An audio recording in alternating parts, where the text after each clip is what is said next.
My name is Christina Bache. I chair the working group, and I just wanted to share a few housekeeping notes. Today's webinar is being recorded, so if you could kindly mute yourself, and if you have a slow internet bandwidth, if you could put your video off or turn your video off until at least we get to the Q&A section, so you can have an opportunity to present a comment or ask a question. We are a working group that is underneath the Principles of Responsible Management Education that was founded in 2014. Our founding co-chairs, Robert McNulty, and the other founding co-chair, John Katzos, who happens to be one of our guest speakers today, launched the working group, and Bob Sinsena, who is going to lead the webinar, and myself and I have been at the helm of the working group for the past few years. We have a website where we have a repository of publications that are related to the Business for Peace space. I'll share the link to the website in the chat function. We're always open to adding other publications that you feel we should be promoting or sharing.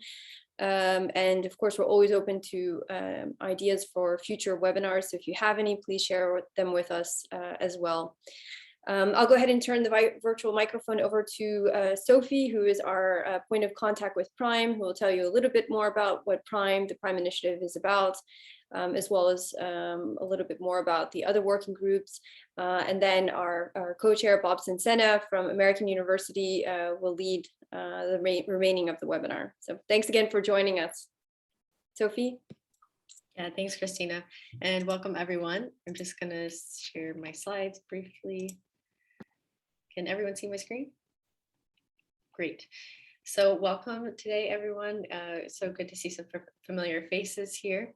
I am stepping in this time for my colleague, Louisa Murphy, who's usually here. She's our lead on partnerships and fundraising and our key point of contact for our working groups. But happy to be back and joining you all. So just wanted to share a little bit about Prime for maybe there's some people here that aren't as familiar with the initiative, but Prime is the Principles for Responsible Management Education, and we are kind of the academic branch of the United Nations Global Compact. We were established in 2007, really as a network to embed sustainability in higher education institutions, now being the largest relationship between the UN and higher education institutions, specifically business and management related HEIs. And this is our network now. So we're growing quite quickly, but we're now over 880 signatories worldwide, reaching nearly 100 countries with 17 regional chapters that work across the globe. It's both regional and some national chapters where we have larger engagement in some countries specifically. And then we have our 9 working groups, one of them being the Business for Peace working group, who's hosting you here today, of course. Here are our working groups. It's a great opportunity to connect and learn more about the working groups if you and your faculty are interested in some of these thematic working group areas. Of course, we see if you're here, you're interested in B4P, but I'm sure there's many other ways you might want to engage yourself or your faculty. Our newest joiners are the Sustainable Finance Working Group that was started earlier this year. And we've actually recently also re-engaged the Business and Human Rights Working Group. I'm also happy to connect you with any of these working groups chairs afterwards as well. So that is it from me. Thanks, Christina and Bob. I have my contact here and our website, which I'll also share in the chat. Feel free to reach out to me anytime. I'm happy to connect and support you in any way. And I'll pass it back over to Bob to take us forward. Thank you. Thanks, Sophie. As you know, today's topic is Thriving in Uncertainty and Crisis, Management Lessons from Companies in Conflict Zones. This is the title of a Harvard Business Review article co-authored by today's speakers, John Katzos and Jason Miklian. John was founding co-chair of our host today, the Business for Peace Working Group of PRIME. He's an associate professor of business law, business ethics, and social responsibility at the School of Business Administration at American University of Sharjah. He's also a research affiliate at Queen's University of Belfast and a visiting research fellow at the University of Oslo. John is joined by co-author Jason Miklian, senior researcher at the University of Oslo. John and Jason, I turn it over to you. Hi, everyone. Thanks for joining us. I'll share my screen in a second so that you can see the slides. Can everyone see the slides? Yes, you're nodding your head, so I'm gonna assume the answer is yes. So thanks again for joining us. So I've put into the chat the Harvard Business Review feature on thriving in the era of uncertainty. This is a package of 6 articles by ourselves, but also by some amazing co-authors that really try to take the lessons from business and peace research and businesses in conflict zones and apply them for management who are maybe not necessarily in conflict zones, but who are dealing with our current era of uncertainty. And so myself and Jason Miklian sort of took this from our research that we've been doing. So what we'll do today is we'll talk a little bit about what we discuss in the feature, but then a little bit more about our research and how we derived some of these lessons. I'll start out by sort of making the main bulk of the presentation, then I'll pass it off to Jason. Before I start, I just want to thank Christina and Bob and the whole working group for inviting us today. It's the working group is something I care a lot about. I was a co-founder with Bob McNulty, and it derived from a UN Global Compact event back in 2015 in the UAE, and then sort of snowballed from there through a series of events hosted by the Global Compact and by PRIME. So we're really happy to be here and happy to present our work to this group. This is sort of our home group. So it's nice to see a lot of familiar faces. So what we see, or what we've seen over the last year or so, is that climate change, globalization, and social inequalities are really coming together as this trifecta over the next decade to produce unprecedented uncertainty in the modern era. So it raises a very particular set of questions for the folks who manage businesses, which is, how can we learn the right lessons about how to deal with crisis? Because a lot of the crisis management techniques, a lot of the organizational learning that has happened related to crisis in the past relate to singular crisis events. So there's a normal, then there's a crisis, and then we return to normal. And what we're seeing over the next decade because of these 3 factors is that that's less likely to be the case with respect to crisis. And instead, what we're more likely to see is that the crises last longer and they start to chain together. So one crisis starts to lead to another. So what we ask as academics is how we can push scholarship and deliver really actionable real world guidance. And so how can we do that? Our research really started by realizing that there were companies that have gotten very, very good at operating in constant crisis settings. The uncertainty that constant crisis brings is really prevalent in the most volatile parts of the world, which are conflict zones. So in the business and peace research that both Jason and I have done over the last decade or so, we've seen that there are companies that are able to not just survive these constant crises and the uncertainty that comes with them, but also to thrive in them. To figure out, though, how to do that, we've conducted about a decade's worth of research where we've interviewed over 300 businesses. And that's so many more individuals related to those businesses, but over 300 companies, where we've interviewed CEOs, boards of directors, employees, line managers, and held discussions with leading practitioners and scholars to figure out what works and what doesn't, why it works, and try to figure out in different political and social conflict settings how those actually play out. And when we talked with the firms that made it work, what we kept coming back to 3 strategies that they employed. And often it was by accident. So they weren't necessarily employing these because they had some playbook that was sitting on the shelf. Instead, they often stumbled into these things that worked, right? These strategies that worked. We found that companies that were elevating community relationships to true partnerships, not relying on laws alone for guidance, and making principled political choices, we're able to not just survive, but to thrive through these periods of really awful uncertainty. What was also remarkable about this was working in a variety of settings. So social conflicts and wars and civil wars all are very different on the ground, and yet they share some commonalities. And we found the same was true of the businesses that were able to thrive through these uncertain times.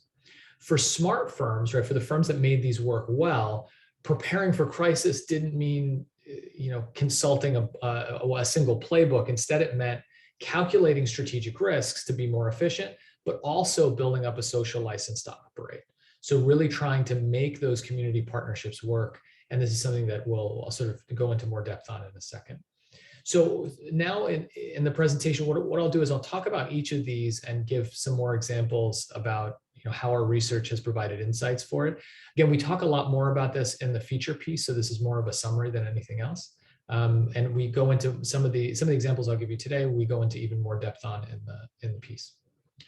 So our first insight was that companies that thrive in these settings need to make the community a true partner. So we often hear about CSR initiatives. We often hear about community development work that companies engage in. But what we saw is that it was beyond what you might think of as typical CSR. Companies that were having a different approach to local communities, where they viewed them not just as sources of consumers or staff or raw materials, were the ones that were able to do the best. So the ones that just viewed their local communities as a resource, as opposed to as true partners, tended to suffer the most when crisis hit. So these were the type of companies that we saw that would cut ties to do cost-saving measures. They would close factories down. They would fire employees. They would shut out the local community. We found that actually multiplied their risk of failure. So that's a trick you can only do once. But in constant crisis settings, you can't just react to the crisis once. You have to react again and again and again. And the uncertainty of it all makes it even more difficult if you employ these sort of cost-saving measures that shut out the local community. So being a partner means more than just doing philanthropy or surface level CSR. It means really creating a joint stake for the community in the company's operations, and vice versa. There's lots of different ways to do this. But successful firms really focused on the local context. So again, we give a couple of examples in the article, but I just want to focus on one. So in Palestine, we interviewed a gentleman by the name of Zahi Khoury. Zahi decided to open up a Coca-Cola bottling factory in Palestine right after the signing of the Oslo Accords, but didn't end up actually opening up the factory for many years afterwards, for about 3 years after, because of the problems related to the collapse of the Oslo Accords.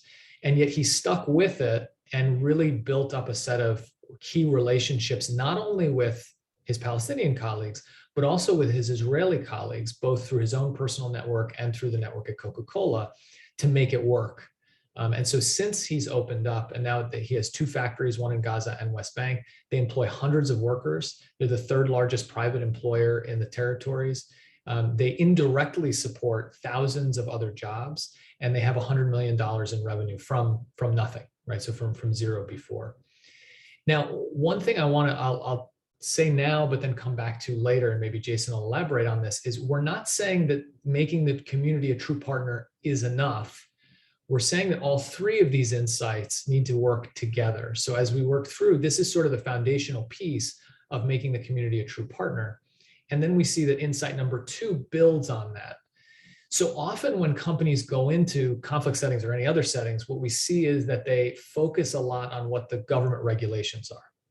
So they focus a lot on what the government is telling them is okay. They focus a lot on directly interacting with the government as though the government is the only community representative.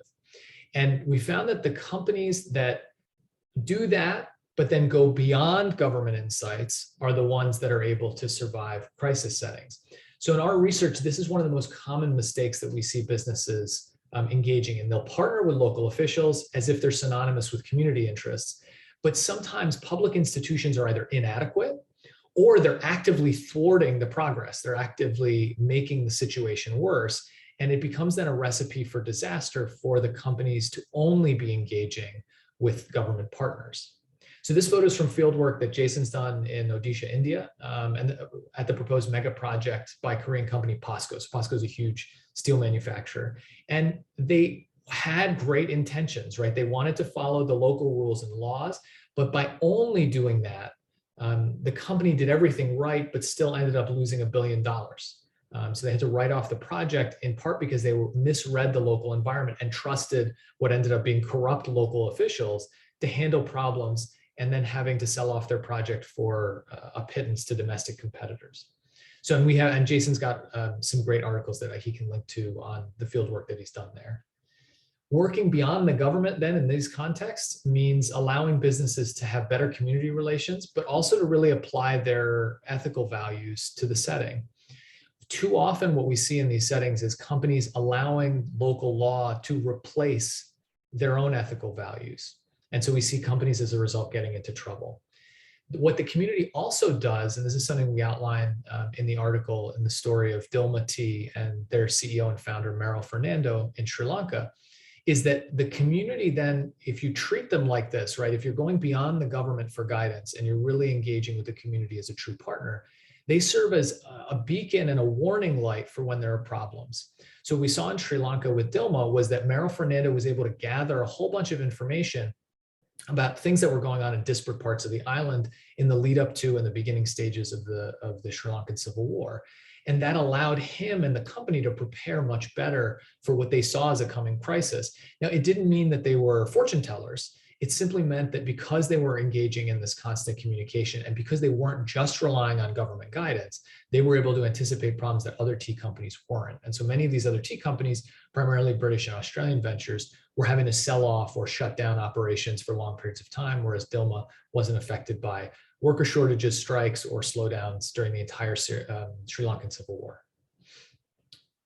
So again, those two build to this third insight that we found, which is that companies that succeed in crisis make principled political choices, even when parts of the population disagree with them. And I'll say this is our most counterintuitive finding and the one that generally upsets the most people, similar to the political stands that a lot of companies take. The companies that take clear political stands that are in line with their values, and not just what customers or shareholders might want to hear or what the company thinks they want to hear, are the ones that end up winning widespread community support. And in our research, they've been empirically shown to be more profitable over the long term. Now, the reason it's counterintuitive is we tend to think of businesses having to stay out of politics, so having to stay to the side of it. What we see in really uncertain and in constant crisis environments is that business simply can't stay on the sidelines. So maybe in the past, when again, there was a singular crisis that you would move on from and return to something looking like normal, you could, but in constant crisis settings, you simply can't. You have to take principled positions on things that you care about. Again, though, this doesn't operate by itself. So it operates only with the other two insights. So with being a true community partner and with going beyond simple legal advice and guidance.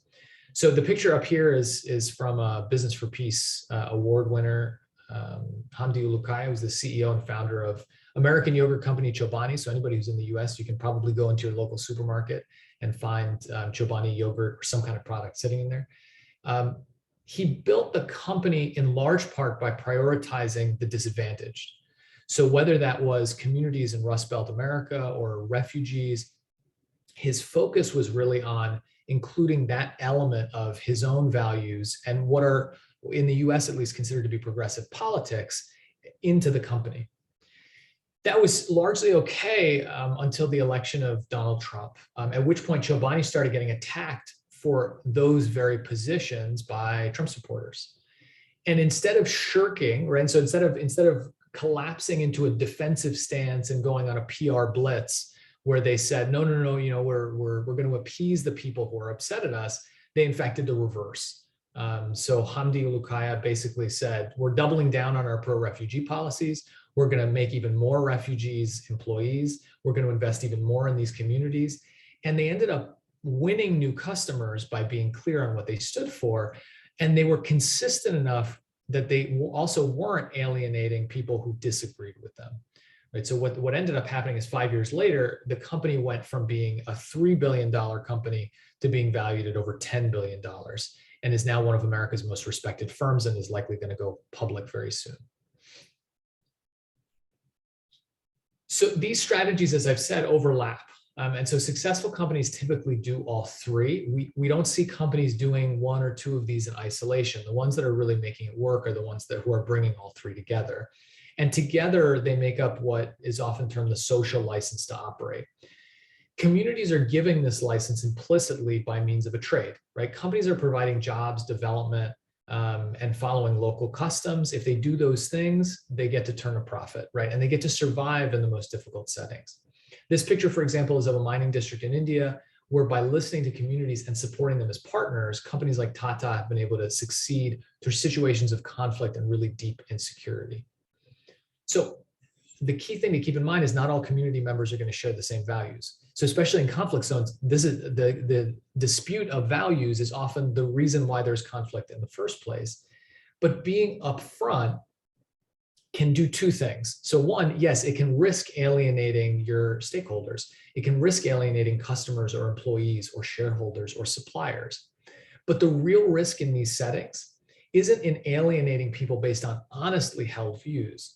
The real risk is that you might alienate them because you make some vague statement or you have a vague stance on something, and then you get pinned by both sides as being either not sufficiently supportive or as being a traitor to the cause or as being a member of the other side when you're really not.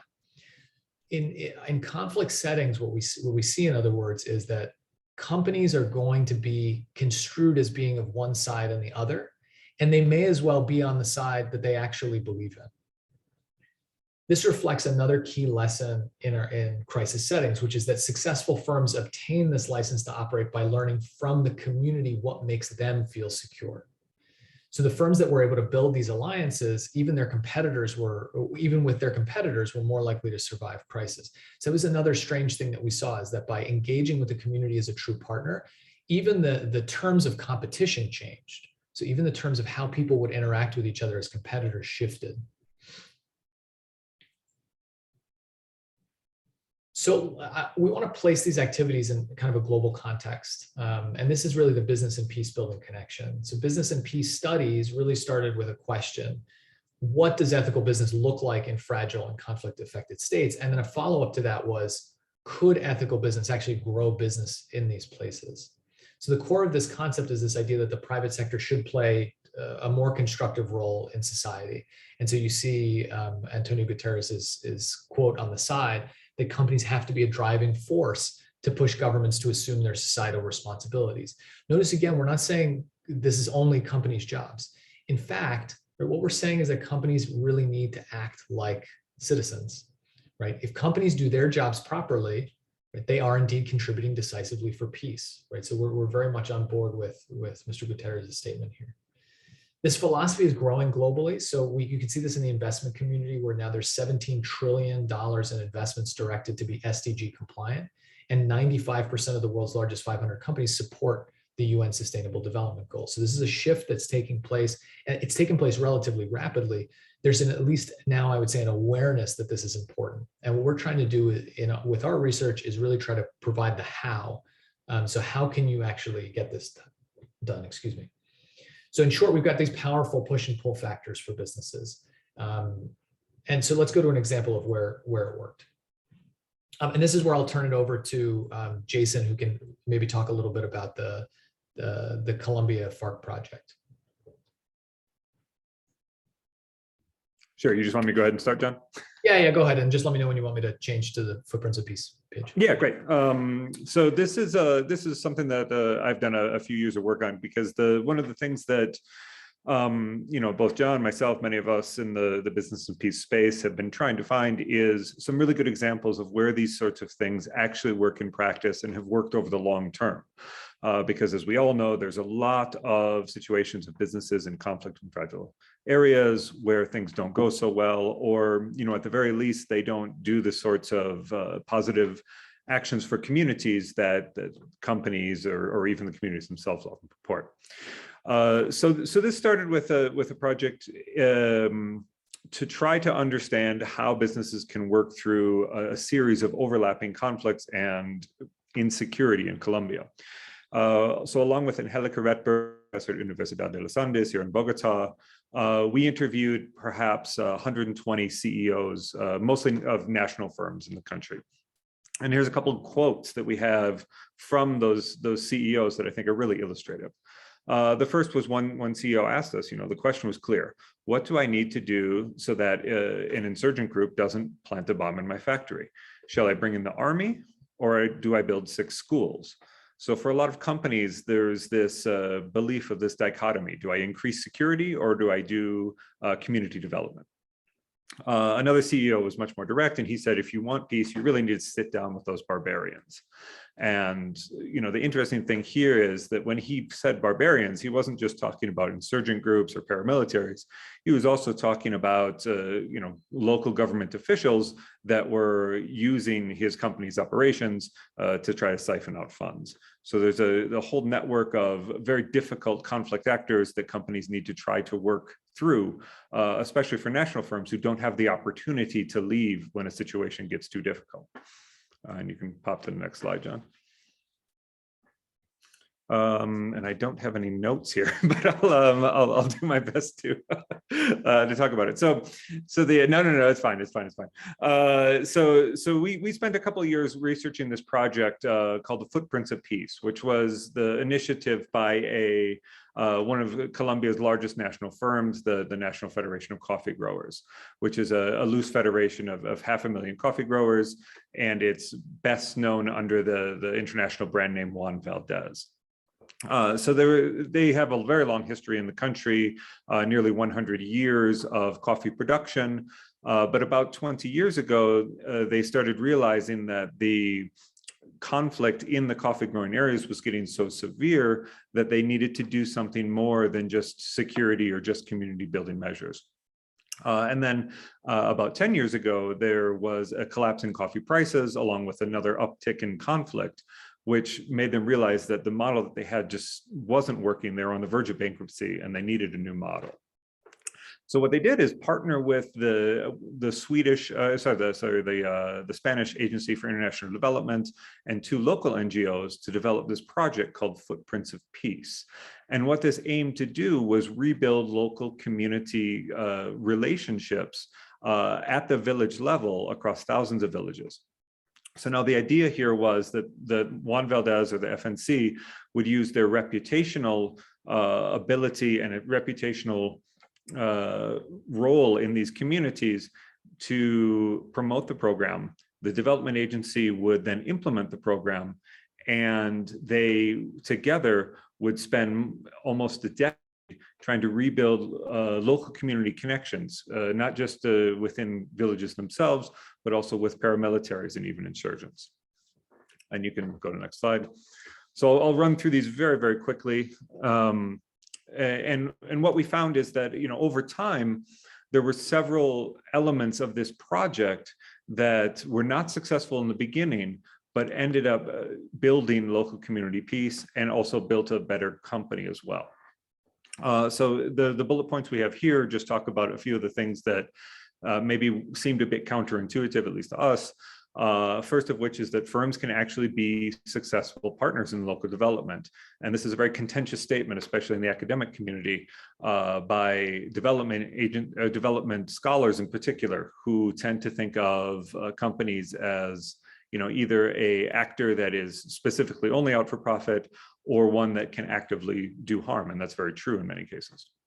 But in this case, the partnership between the Spanish Development Agency and FNC did actually result in a positive partnership. And second, the greater degree of local investment in this project made the venture more likely to succeed. This wasn't some sort of venture where the FNC was just about to throw a bunch of money into the conflict areas and hope that everything would work out. They were invested in the project, they brought their staff in, and even though it wasn't working over the first year of the project, they're showing their dedication in these areas was a big key to the success. And third is one that I touched on a little bit earlier, is that partnerships between businesses and development agencies or NGOs have unique advantages. FNC had the brand that was very well respected by all the communities, but they didn't necessarily know what sorts of local development initiatives would actually work the best to bring peace. So that's why they worked with local NGOs who could help them deliver the best way to do that, and they listened to them. And this goes back to one of the first things that John said about working with local communities. If you want it to be successful, it needs to be more of a true partnership and not as asymmetrical as these sorts of relationships are. And that's not just with businesses, but that's also with international NGOs more generally. And then that leads into the fourth point, which is that positive community relationships matter. Juan Valdez was known in these communities for a very long time. Their time horizon is forever, so they want to be there, and they leverage these community relationships to make the project more successful. And I'll go into the fifth one a little bit later. So yeah, so I think this is back to you, John. Yeah, so back to me. So in 2021, Jason led a project, which was a survey of 7 global cities.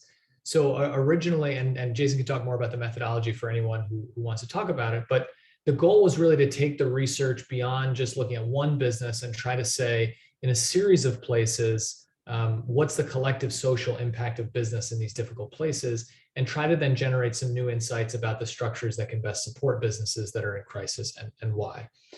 So the survey ended up having over 78,000 respondents in Bogota and Medellin, Beirut, Cape Town, Caracas, San Pedro Sula, and San Salvador. And the big challenges that firms face were socio-political in nature, not financial. So when the project was launched in 2020, and it was aimed to really understand smaller companies, because we saw in previous research that smaller companies, particularly in urban areas, were really critical to peace building. We wanted to see what they were doing to get through these difficult situations. And so the first activity was the 7-city survey.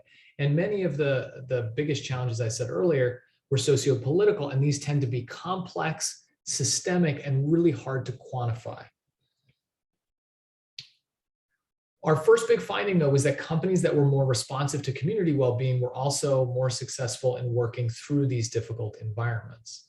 So these sort of efforts include any number of things, whether it's hiring disadvantaged workers, assisting the unemployed, helping to reduce local violence, and other types of what we think of as concrete community building efforts. And this kind of work pays off. The companies that did it were 9 times more likely to survive than those who didn't. So in such settings, firms can really benefit from this community embeddedness, which is a concept that a lot of our co-authors work on, and the fact that they're influenced by and they're able to shape their social systems. A related point is that government roles in crisis are essential, and the amount of aid that companies got was strongly correlated to their ability to ride out the pandemic, and yet it was the biggest companies that were getting, that were largely the beneficiaries of government assistance. So 70% of sole proprietorships were negatively affected by the pandemic, 30% permanently closed from March 2020, which was our survey period. But 60% of firms saw stable or improving business, and only 12% of these firms closed. A lot of that was because of the government support that was being provided. So what we saw here was sort of a counterbalancing set of forces. Often the more community embeddedness, the less help these smaller companies were getting from government. And so it was the community embeddedness that was able to allow them to survive, whereas the bigger companies, either through political connections or because they were the largest employers, were able to get access to the government funding in ways that the smaller companies were not able to get. So taken together, we really want to work on business, and our work on business in crisis can help take the academic discussion forward in a couple of ways. So the first is to try to bring together the peace building and sort of management and business ethics scholars. So Jason and I embody this really well. So I'm in a business school, I teach business ethics and social responsibility, whereas Jason comes from the peace building, peace and conflict studies and development studies side. So it's possible to work together across disciplines. And I think this is the area where we see the most level of improvement and contribution is by scholars coming together from business and peace building sides. The second is that we've been able to expand a lot of the theories on business and society relations. So business and society is a much broader topic, and peace falls within that, but it's in many places, it's the most critical element to it. one of the reasons that Jason and I pitched this big idea feature to Harvard Business Review, and we think the reason they accepted it is we saw a lot of these same dynamics playing out in the responses to COVID, right? So we saw that because of these three factors, climate change, globalization, and social inequalities, that the places that we're not used to thinking of as crisis settings are now looking more and more like crisis settings because of these global factors. And then the third scholarly contribution was that we really wanted to deliver empirical material for the next generation of business contributions to society.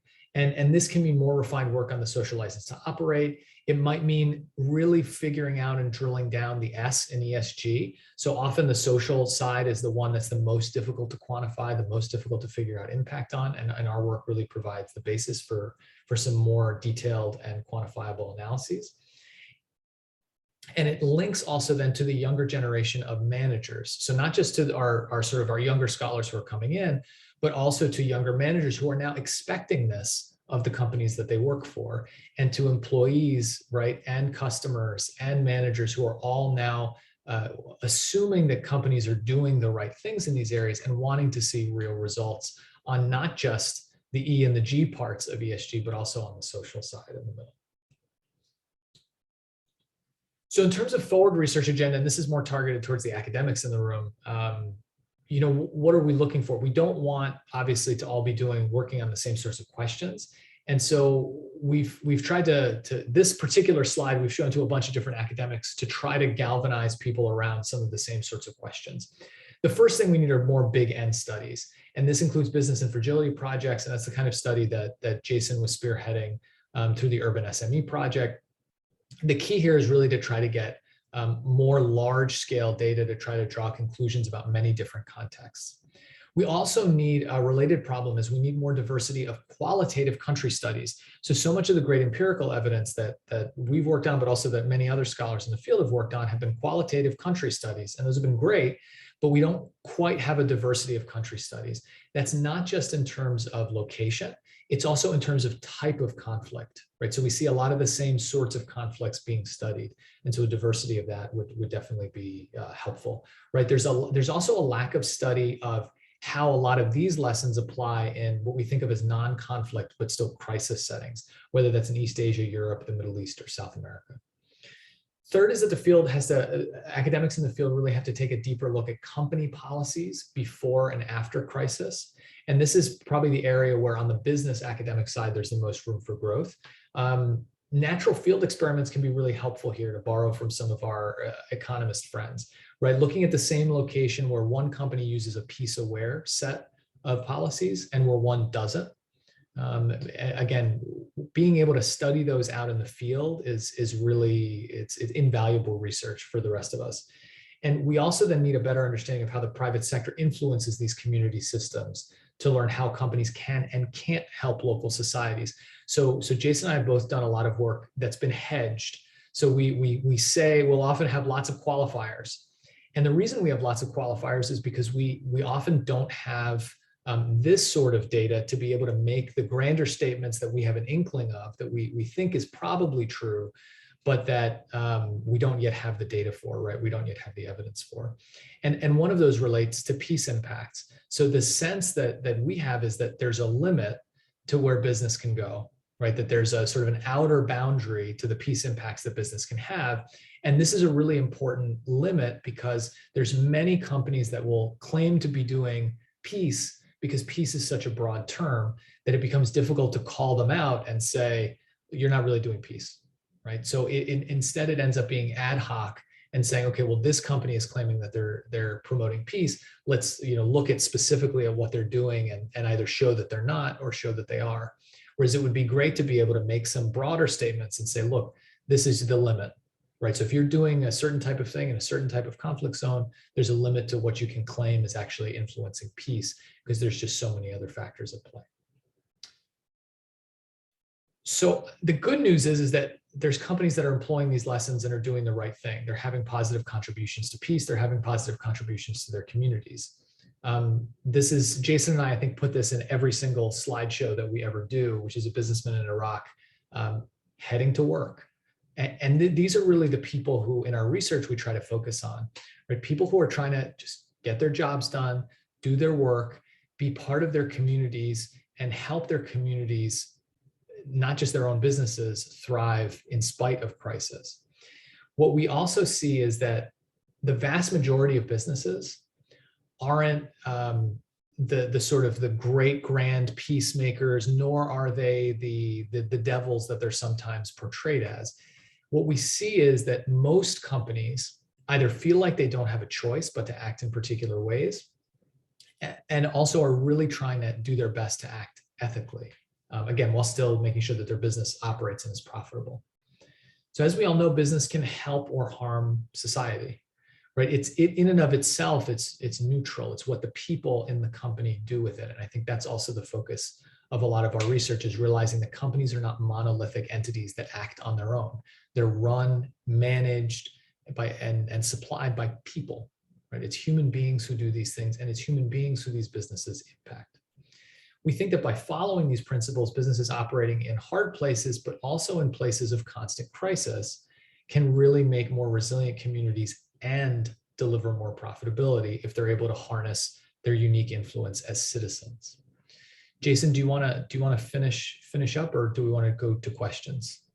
All right, sure. I can just make a couple of quick comments just to the end of that, as well as, especially about the notion of businesses being monolithic, and in the notion that we can bring it up to the level of a couple of big picture components that many of you might be thinking, which is, yeah, okay, it's nice that it worked in these situations, but it didn't work where I worked or what I've seen, and we absolutely understand those feelings because every business is different. Departments within the same business are different. There's regional variations, sector variations, and we understand all of that. But one of the biggest issues that we want to really bring across in this is that local knowledge is key.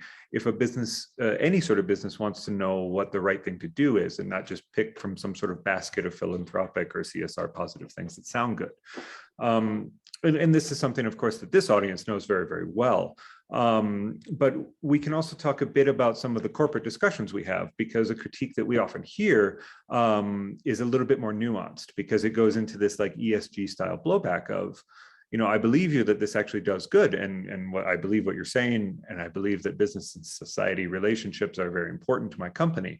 But I cannot prioritize something 5 years down the line when I'm more concerned about what happens next quarter.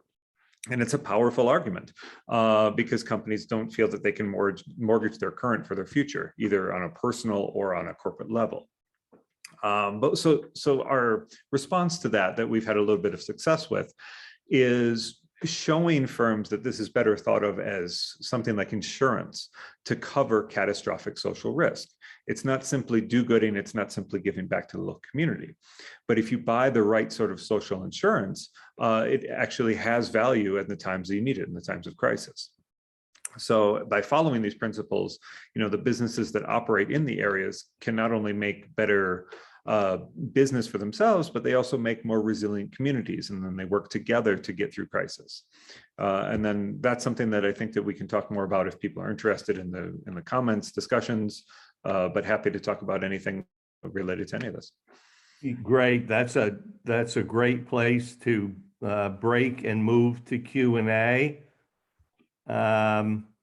We have a manageable group, so we can do hand raising, but I think I should try to clear the chat of questions first. We have one, can you speak to the behaviors that business leaders, individuals, can model to engender peace internally and externally?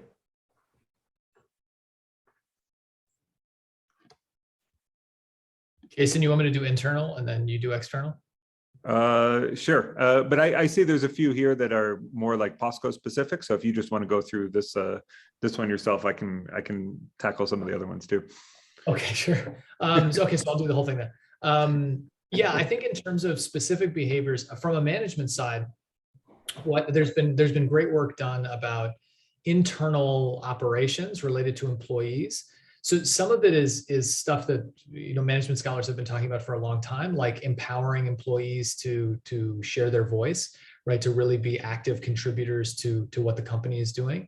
So there's been some work that's been done by Cindy Scapani, who's at the University of Michigan, on how you can encourage employee voice as a means of contributing to more peaceful societies, especially in conflict zones.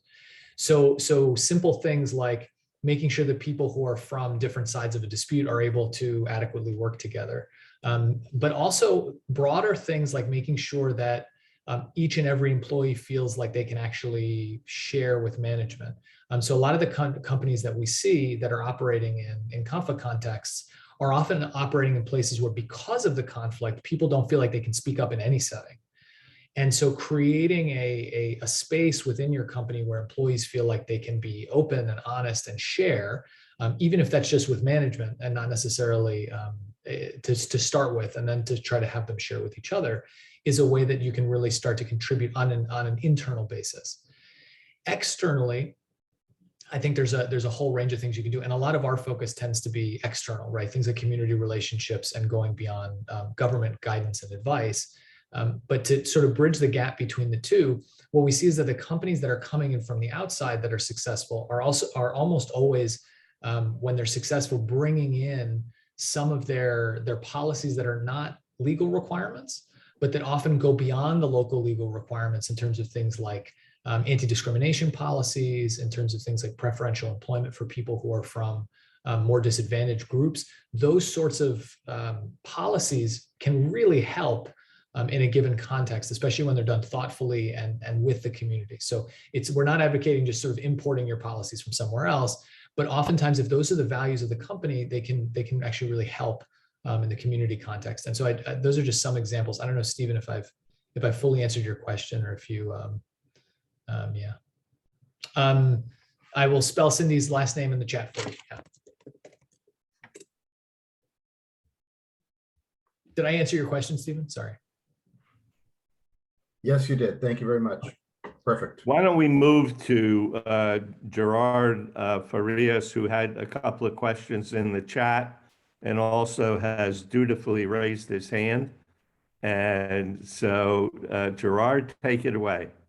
Yeah, I must start off saying I'm a little troubled. Particularly, one question I had that really struck me throughout is, what's your definition of thrive and doing well? And the impression I got that was just more profits.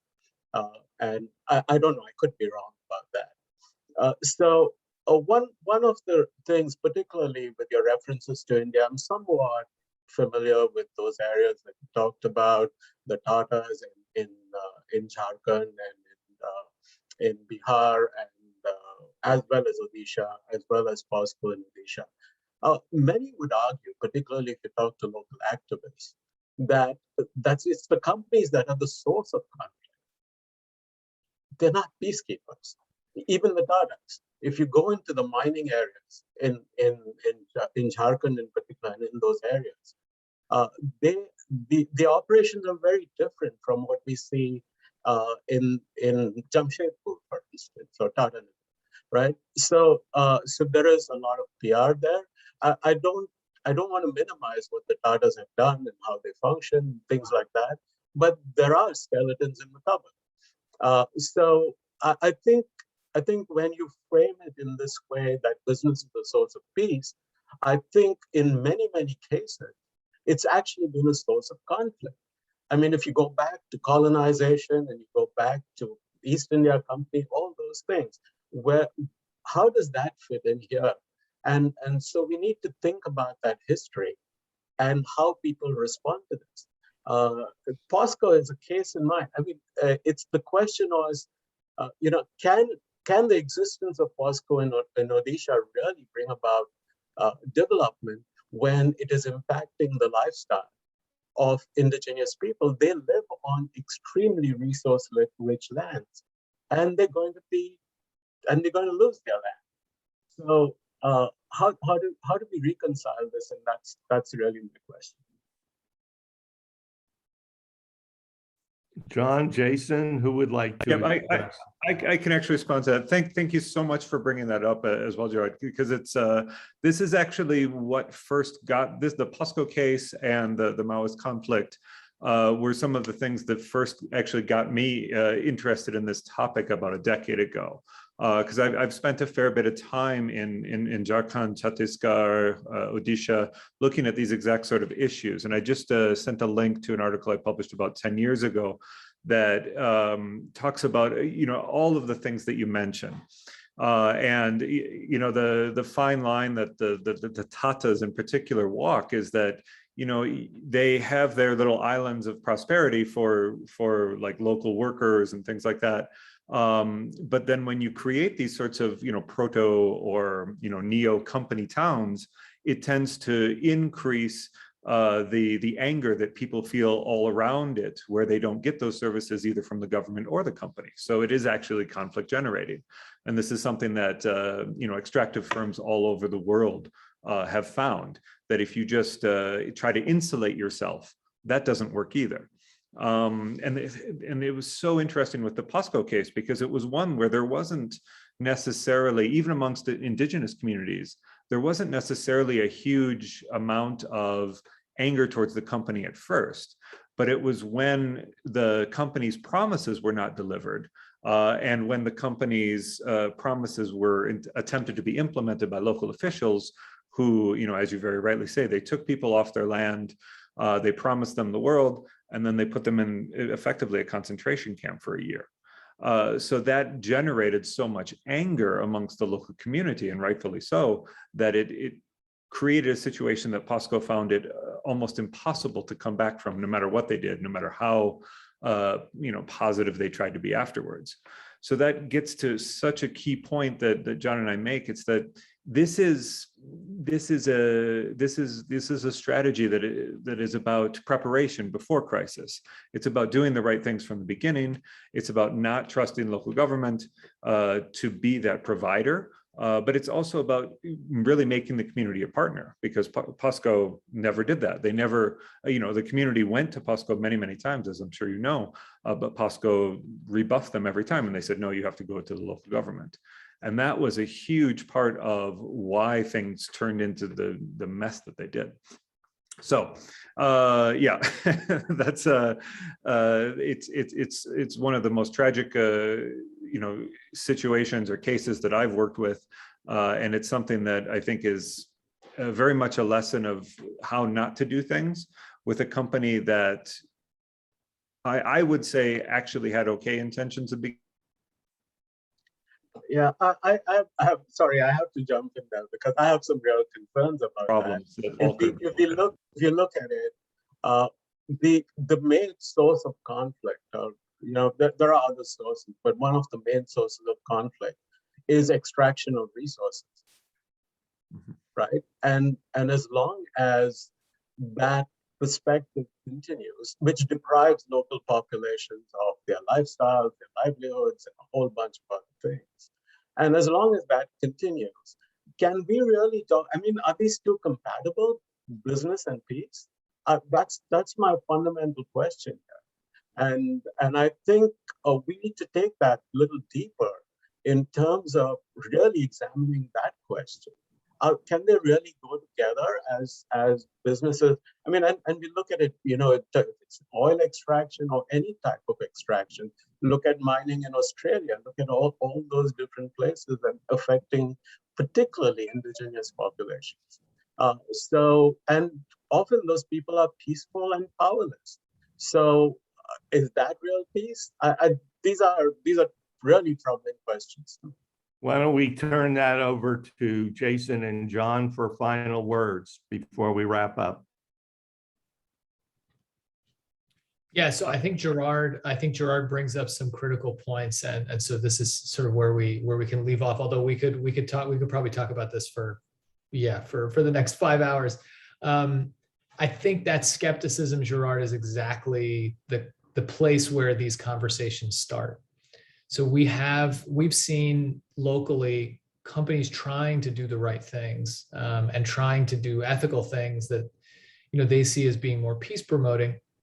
And this gets to sort of one of my last points of what is the limit, right? So at what point can we say, you know what, it doesn't matter what you do, you're not enhancing peace in this particular context. And that's where I think it's so important that we get more research on these situations to make sure we figure out what are the places where, you know, it doesn't matter what you do. Anything you're doing is just a Band-Aid on an open wound. But thanks again. Thank you for coming. And I think what we've seen is great engagement from the private sector, but also from peace builders and communities who want to see companies take on what their role should be, not take on the only role, certainly, and maybe not even be the leaders in this role, but instead to take on the obligations that they should have as citizens. Jason, I don't know if you want to say something else before we wrap up. No, I think that's a great way to wrap it up. And Gerard, I would love to talk more about this with you. If you're interested, please do reach out, and I'm very happy to chat more. Yeah, that would be great. Terrific. Christina, do you want to wrap up?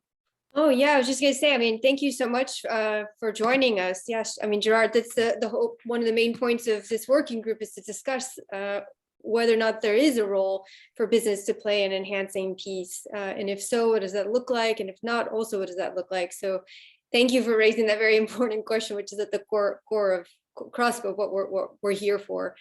But yeah, thanks so much to John and to Jason and to Bob for moderating. Again, for all of you, who joined today. I put in the link, the registration page for our first webinar of the year. We're going to be welcoming Tim Fort, who will present his most recent book. And the topic of the webinar is going to be Getting to Us, Nudges and Bridges for Peace at Work and Beyond. That will be held on February 9th. And again, if you have any other recommendations for papers that you feel like we should be sharing with our members, or if there are any webinar topics that you feel like we should be discussing, please feel free to reach out to us and share them with us. And otherwise, thank you so much. I hope you have a great rest of the week. Take care. Thank you. Thank you. Thanks, everybody. And thanks, Christina and Bob, for organizing. Thank you. It was our pleasure, John.